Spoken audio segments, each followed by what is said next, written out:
L'affaire a défrayé la chronique récemment. Le domicile du directeur de l'hôpital central de Yaoundé avait été cambriolé dans son village et une forte somme d'argent emportée. Des semaines plus tard, la Légion de gendarmerie du centre vient d'interpeller les présumés auteurs de ce hold-up.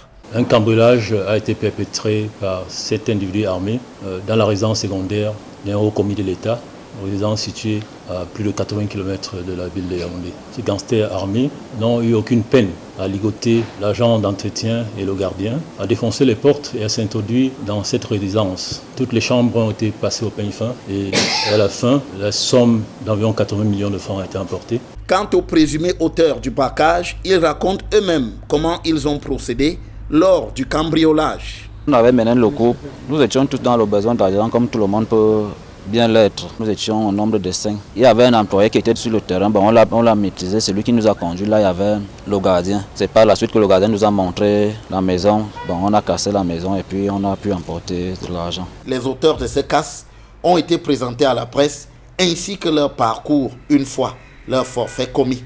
Pour la plupart, il s'agit de recrues de justice. Ils sont du reste passés aux aveux complets. C'est également intéressant de mentionner qu'une fois le butin reparti, ils se sont mués de bandits à opérateurs économiques. Certains ont entrepris d'acheter des terrains, de les mettre en valeur en construisant des maisons. D'autres ont entrepris d'acheter des véhicules. Le plus jeune d'entre eux a préféré aller payer la dot réclamée pour sa fiancée.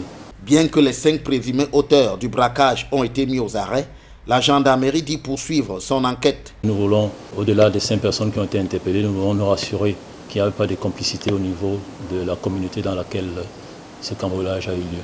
J'en profite également pour lancer un appel à la population, particulièrement en cette période de veille de fin d'année et surtout à quelques semaines de la 33e édition de la Coupe d'Afrique des Nations. Nous avons besoin du concours de la population pour mener à bien nos missions. En attendant, les présumés braqueurs seront présentés au commissaire du gouvernement.